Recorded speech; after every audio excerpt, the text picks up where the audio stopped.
Pero cuando se dicta el 003 no había tal embargo. No había tal embargo y había el peligro que se vendiera, ¿no es cierto?, Olmos, que se vendieran otras propiedades de estas empresas sin que el Estado tuviera capacidad de reservar recursos para el pago de la reparación civil. De manera que se demanda además, ¿no es cierto?, intervención de las empresas.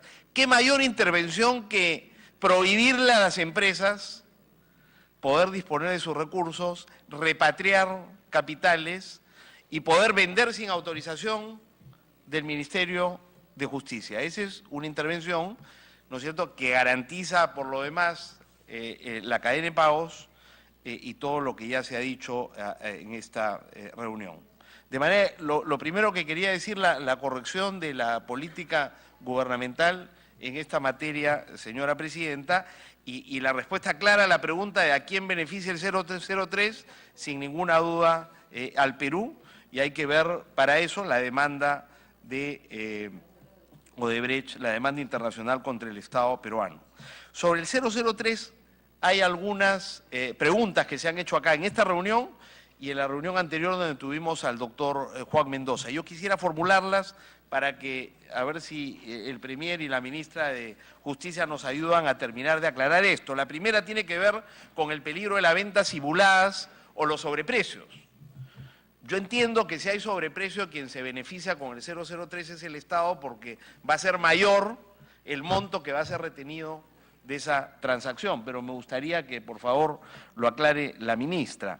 La segunda preocupación tiene que ver con una insistencia de mi colega el congresista García Belaúnde, que dice que Brookfield no solo es un fondo sucio, como ha dicho ahora, sino que además está controlada por Odebrecht. No lo ha dicho hoy día, pero normalmente lo dice, ¿ah?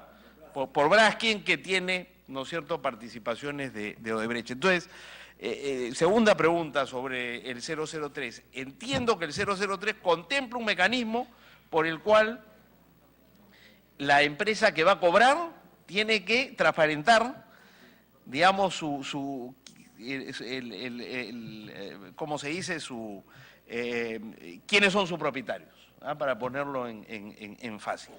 ¿Cuál es ese mecanismo y qué garantía tenemos de que no ocurra que en efecto Brookfield, ¿no es cierto?, es una empresa de Odebrecht y que por tanto Odebrecht le está sacando la vuelta a esta norma?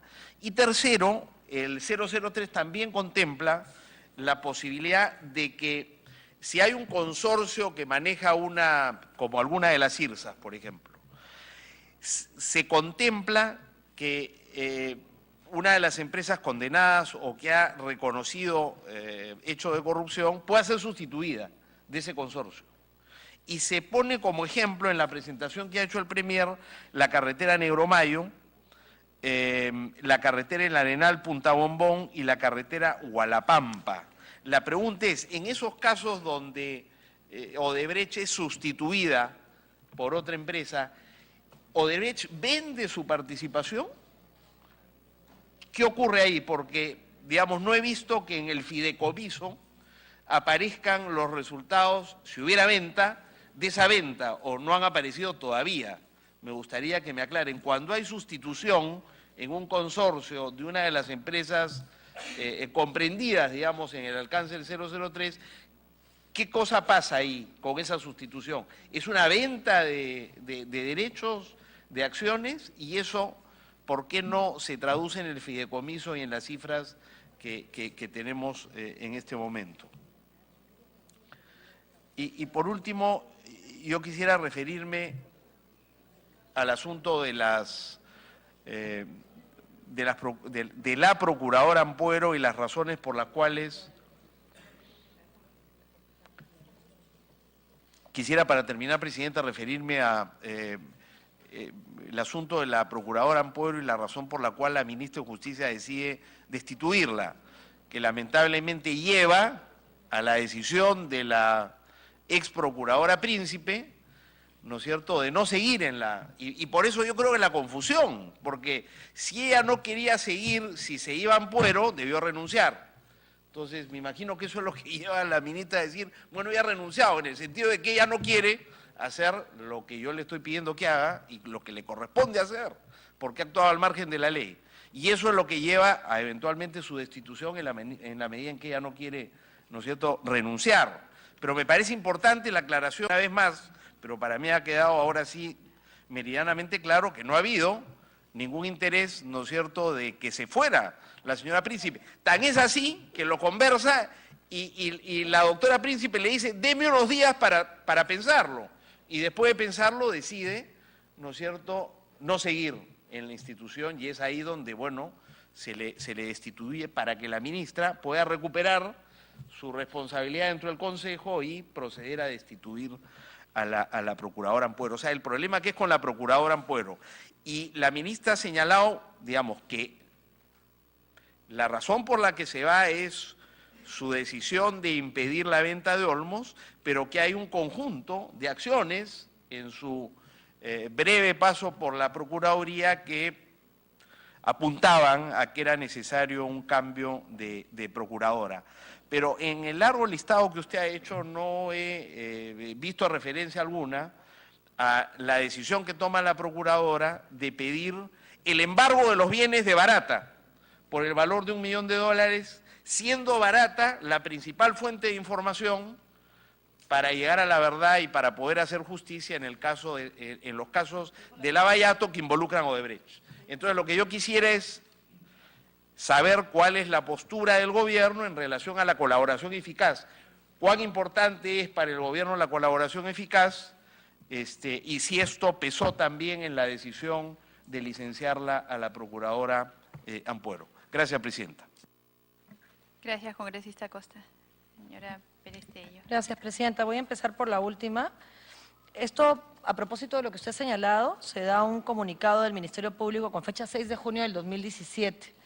El Ministerio Público, la Fiscalía, dice lo siguiente. El Ministerio Público señala que la Procuraduría ad hoc ha presentado pedidos prematuros para comprender la investigación preparatoria como imputados y para abrir investigación preliminar contra, entre ellos Barata.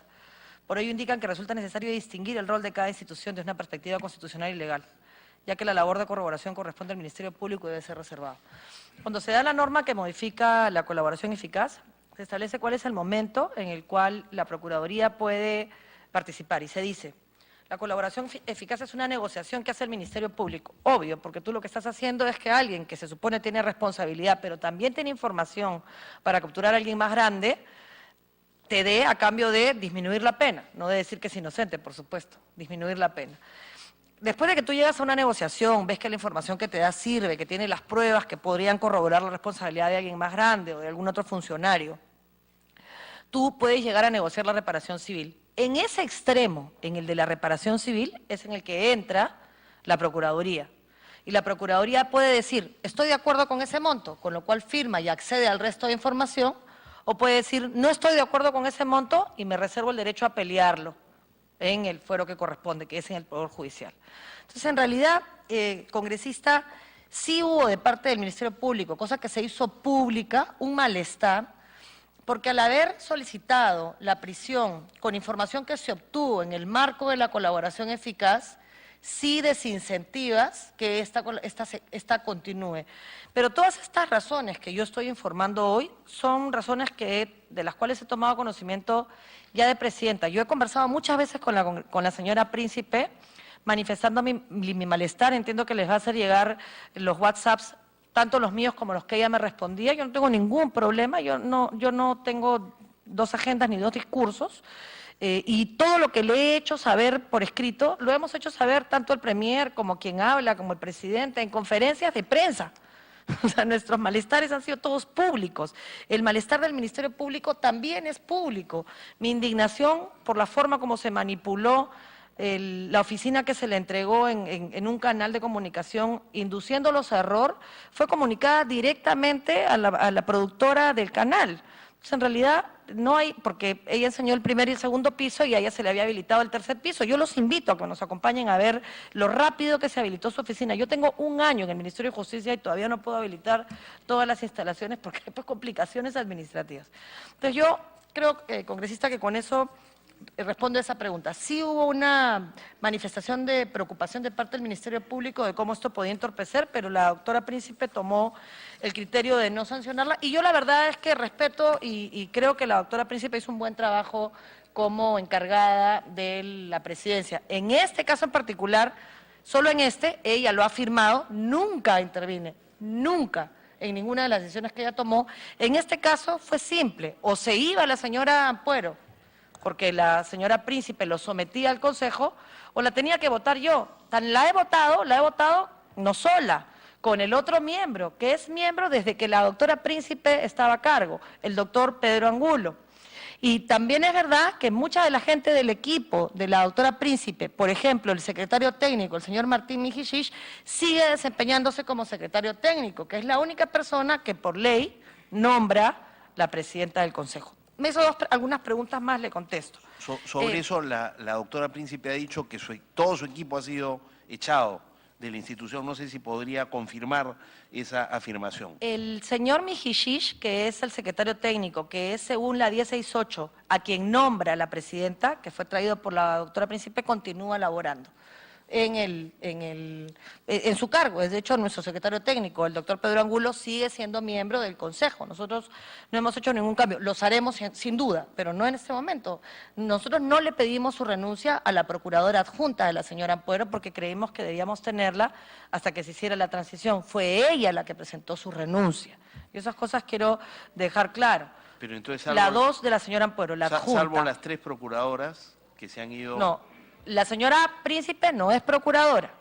Ella fue procuradora para lavado de activos. Aquí fue mi asesora y encargada de la presidencia del Consejo de Defensa Jurídica. Salvo Príncipe y Ampuero y salvo la Príncipe, de Ampuero, a quien no... nadie más se ha ido del equipo.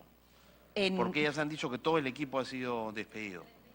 El señor Martín Príncipe. Mijishich, que es el secretario técnico que por ley nombra a la señora Ampuero y quien yo puedo identificar directamente puesto por ella, continúa trabajando. Al resto de personas, yo tengo que sentarme a evaluarlo. Señora ministra, a fin de que quede claro, porque no está quedando claro, acá estamos dando vueltas.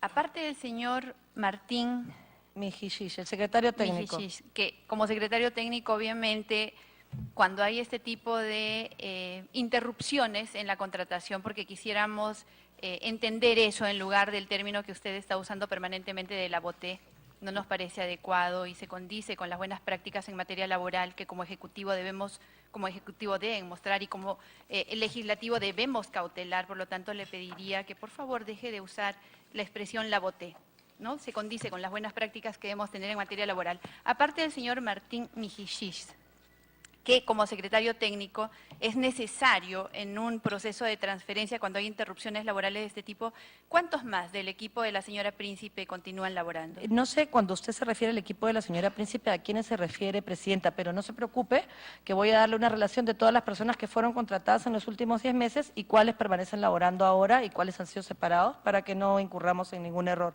Claro, porque y yo uso ese término porque es el término que utilizó la propia señora. Ha manifestado acá es que todo su equipo ha dejado de prestar servicios en la Procuraduría. Yo puedo afirmar por lo menos que al día de hoy el señor Mijishich, que es quien por ley es considerado el equipo que la señora lleva, sigue trabajando. Y yo por la señora Príncipe guardo el reconocimiento profesional que ella merece. Así que yo me estoy refiriendo a la señora Ampuero y a su mal desempeño como procuradora. Por eso quiero dejar constancia de eso con claridad. Preguntó también el congresista algunas cosas. La venta simulada nos beneficia. Si se diera una venta simulada, en realidad quienes se benefician con el mayor precio somos nosotros con la mayor retención. ¿Por qué la empresa Odebrecht se querría quedar en el Perú? Porque lo que tiene Odebrecht respecto de otras empresas es el historial y la facturación. Porque él podría ser, efectivamente, 20 empresas más que podrían seguir contratando con el Estado peruano, pero esas 20 o 30 empresas que siguen siendo personas jurídicas ya no tendrían para beneficiarse ni el historial ni la facturación que la empresa Odebrecht sí tiene hoy y que le hace ganar la mayor cantidad de licitaciones a las que se presenta, porque son criterios técnicos que tienen el 70% de la calificación en una licitación, 70-30 o 60-40, dependiendo de qué se trate. Así que, en realidad, para nosotros, que una empresa sancionada por corrupción no contrate con el Estado, en la práctica lo que significa es que no le vamos a dar valor ni a su historial ni a su facturación. Ahora, que los dueños pueden hacer 20 empresas más, seguramente, porque no tienes forma de detectarlo ni de sancionarlo en ese momento. Obrainsa se ha quedado con todos los pasivos de Odebrecht, en realidad ahí ya no había que vender. ¿En dónde? ¿En esas 3 carreteras? Sí, en Punta Bombón y en las otras 2 carreteras. Digamos, Odebrecht no ha sacado nada No, por esa no, sustitución, no. digamos. No, porque simplemente ha encontrado a alguien que asuma sus activos y sus pasivos, ¿no?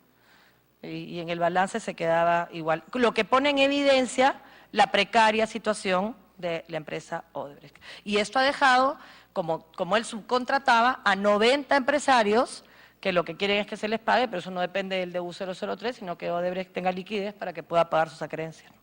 Y que es bueno también anotar en esa sesión para que quede registro que de acuerdo a lo que informó la Superintendencia Nacional de Administración Tributaria, existe una deuda tributaria por parte de las empresas brasileñas de 1.300 millones de soles. O sea, al Estado le están debiendo 1.300 millones de soles solamente en tributos, las empresas brasileñas. Nosotros investigamos no solo a Odebrecht, sino a todas las empresas brasileñas. Entonces hablamos de perjuicios muchísimo mayores al Estado peruano. Nos estamos en este momento enfrascando en una discusión por 30 o 60 millones, cuando en realidad solamente de deuda tributaria tenemos 1.300 millones de soles, información oficial que ha sido vertida ante esta comisión. Antes de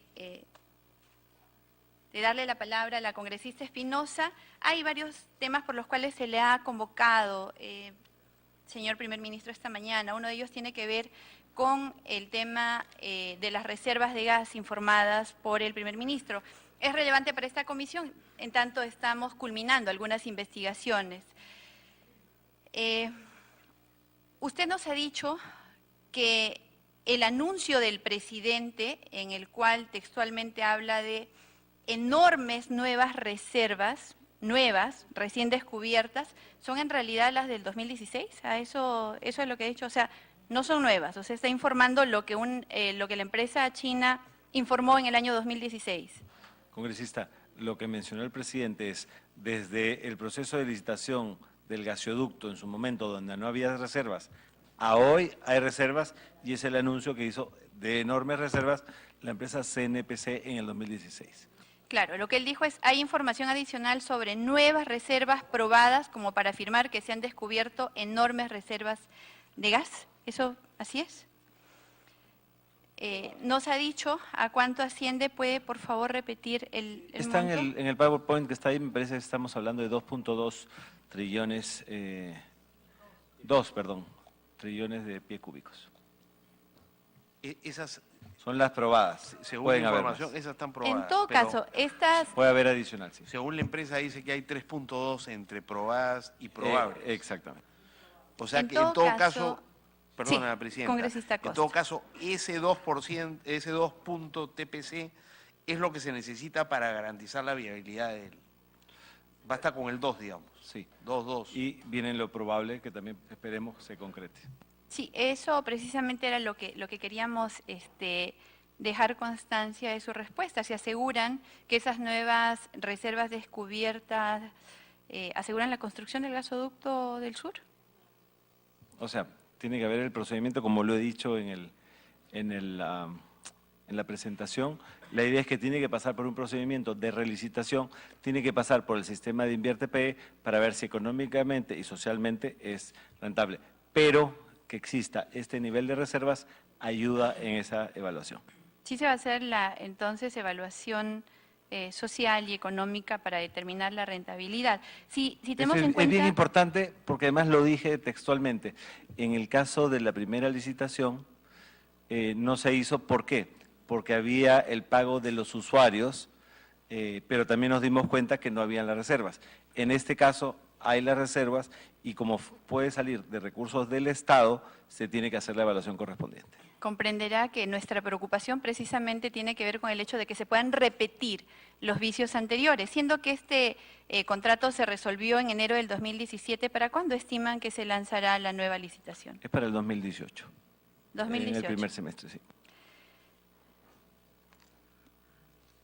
En relación, bueno, antes de eso, ¿qué aspectos relevantes serán corregidos en esta nueva licitación, además de la evaluación social y económica? Ese es el tema más importante, hacer una verdadera evaluación económico-social, dónde tiene que llegar el gas. Para eso tenemos un comité en proinversión dedicado a este objetivo. En la medida que ellos van avanzando en este proceso, van informando eso al Consejo Directivo de Proinversión para que se tomen las decisiones correspondientes. ¿El sistema InvierteP garantiza una evaluación económica y social? Bastante bien, sí. En relación a que el gobierno tiene clara cuál es la política energética o si se tiene claramente consensuado un plan energético para mediano y largo plazo, pregunto, ¿se mantiene el Plan Energético Nacional 2014-2025? Se mantiene, sin embargo, eso varía de forma permanente, se tienen que hacer actualizaciones y el Ministerio de Energía y Minas tiene, digamos, la función de hacer esas actualizaciones e informar si es que hay cambios relevantes. ¿Hay algún informe al respecto por parte del Ministerio en este momento? No es de mi conocimiento hoy que tenga un cambio. Si en este momento no hay ningún cambio, entonces asumiríamos que se mantiene ese plan energético, en tanto no han sido comunicados de ningún estudio que oriente a En mi su caso no, cambio. pero si quiere le hago la pregunta a la ministra de Energía y Minas, como corresponde. Continuaremos luego. Congresista Marisol Espinosa tiene el uso de la palabra. Gracias, Presidenta. Bueno, saludar la presencia del Premier, de la ministra Pérez Tello.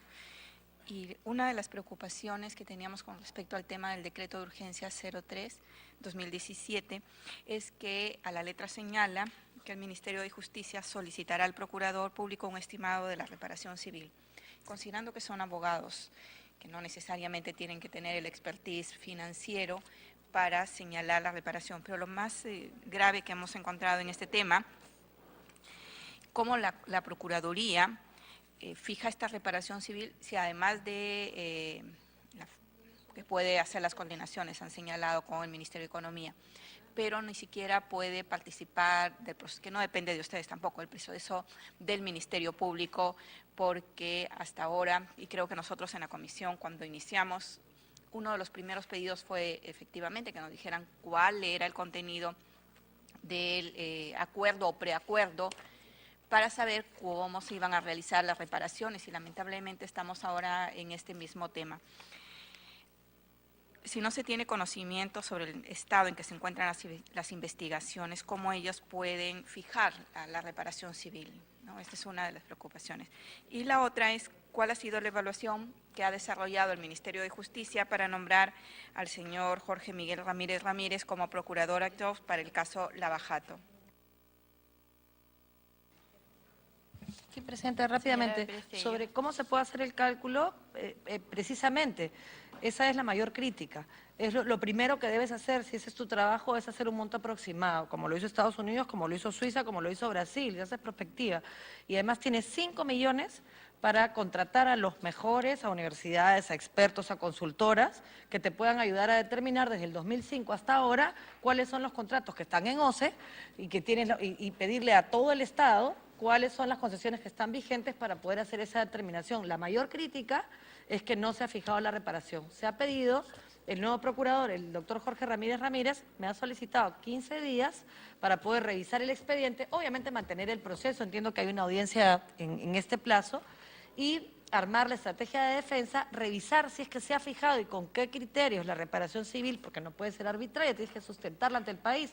No se trata de decir un número grande, se trata de poder sustentar ese número para poder hacer esta presentación. Mire, nosotros nos reunimos con el decano del Colegio de Abogados, éramos solo 2 miembros los que tomamos esta decisión, ahora se ha incorporado un tercer miembro, el doctor Luis Ishi Mesa, que es además el director de la Defensa Pública, que defiende víctimas, o sea, que entiende perfectamente el problema, pero en ese momento establecimos primero criterios para la designación. Primer criterio era integridad, que tenía además que ser corroborada por su hoja de vida y su conducta, pero también por una prueba de confiabilidad, que por supuesto pasó el señor, y una prueba psicológica que acompañara esta primera prueba. Lo segundo era que tuviera expertise demostrable en litigio. O sea, que hubiera litigado, que tuviera conocimiento del tema, más allá de la universidad, digamos, de la universidad, de una maestría, de un doctorado, que los tiene la maestría, o que la cátedra universitaria que pudiera acreditar que había litigado desde la posición del abogado defensor, que conociera de procesal, que no hubiera defendido nunca ninguna empresa o trabajado en un estudio que hubiera defendido empresas vinculadas o que hubieran defendido a Odebrecht o a las empresas brasileñas en general, que tuviera, que entendiera cuál era el rol del procurador respecto al rol de la Fiscalía y que tuviera la empatía para poder trabajar con los otros actores. Y eso es lo que se ha valorado. El señor Ramírez nunca ha trabajado en un estudio privado, tiene una trayectoria personal impecable. Efectivamente trabajó en el gobierno anterior, pero no solo en el gobierno anterior, ha trabajado en varios gobiernos y trabajó en servir, no en un ente político, sino en un ente técnico. Siempre ha visto temas de asesoría jurídica y él puede acreditar que durante su trabajo en la Comisión Episcopal de Acción Social y durante el 2004 y 2006 en el Obispado del Callao, que era el sueldo que él recibía, se dedicó a la defensa penal de los sentenciados o procesados que estaban presos en Sarita Colonia y en Santa Mónica, y que el criterio de SEAS era que se les había aplicado injustamente el tipo penal o había un exceso de carcelería. Entonces, lo que puede él acreditar es que ni ha sido fiscal, con lo cual no va a confundir roles, y que tiene experiencia en el litigio y en el tema procesal. Ahora, no sería malo traer un fiscal en la medida en que tuviera claro que los roles son distintos. Ese ha sido el proceso congresista Espinosa. Ha presentado todos sus documentos, certificados de antecedentes penales, policiales, no de ser deudor alimentario, ha pasado la prueba del polígrafo, que es una prueba de confiabilidad, y ha pasado un examen psicotécnico, y yo estoy segura que cuando él tenga armada la estructura de la defensa podrá venir a sustentarla casi sin ningún problema, en la medida en que no comprometa los caminos que él va a dar, ¿no? En relación a la designación de funcionarios, quisiéramos que, por favor, si nos podrían confirmar si la propuesta para la Coordinadora General de la Comisión Anticorrupción Nacional de la CAN es la señora Susana Silva, quien ha sido funcionaria de confianza en el mismo puesto durante el gobierno de Ollanta Humala, siendo premier Juan Jiménez Mayor. Presidenta, eso lo tendría, yo le puedo adelantar que tengo conocimiento que es así, pero eso no depende de nosotros. La presidencia de la CAN ahora la tiene el presidente Duberlí y es quien recomienda el nombre de la persona que se contrataría como secretario técnico. Y entendemos que recién se va a discutir la semana próxima que hay comisión. Entonces, ¿sí nos pueden confirmar que ella es la persona propuesta? No hay una propuesta formal de parte del Poder Judicial, recién, me imagino, se hará el 15 de agosto. Señora ministra, señor premier, quisiéramos que nos comenten en qué situación está el decreto legislativo 1326. En el Congreso. Sí, en el Congreso. El 1326 sufrió algunas modificaciones por parte del Congreso de la República, modificaciones que derogaban los artículos relativos a la forma de elección de los procuradores regionales y municipales, que para nosotros es muy importante. Y nosotros hemos remitido la observación el 26 de julio y actualmente el decreto legislativo se encuentra observado en esas modificaciones. No se ha reglamentado todavía, esas modificaciones para nosotros son sustantivas y no está en vigencia hasta que no se reglamente. Por lo tanto, estamos esperando que confiamos en que el Poder Legislativo tome en cuenta esas sugerencias y podamos continuar con la reglamentación. Además, hemos solicitado al Acuerdo Nacional por la Justicia con fecha 17 de julio revisar integralmente el sistema de procuradores para evitar estos conflictos entre Ministerio Público y procuradores y articular una mejor defensa. En realidad, para nosotros el que ustedes hayan observado el decreto legislativo, por eso queríamos que ustedes mismos lo expongan, constituiría un giro en lo que ustedes consideraban lo que debería ser la actitud del Ejecutivo en cuanto a la autonomía de la defensa jurídica del Estado. Dado que han observado una norma, nosotros como Congreso no tenemos más alternativa que o ir por la insistencia que hemos hecho con la mayor parte de decretos legislativos corregidos y que han sido observados por el Ejecutivo, o presentar y trabajar en el proyecto de ley que ya se venía avanzando. Pero en todo caso sí queremos dejar constancia de cómo el Ejecutivo está actuando en cuanto a las observaciones y modificaciones que se hace por temas constitucionales desde el Legislativo. No todos son temas constitucionales. A nosotros nos hubiera gustado, digamos, que ustedes aceptaran la propuesta que se aprobó a través del decreto legislativo. Los que observaron primero fueron ustedes, no nosotros. No estamos haciendo la observación de la observación.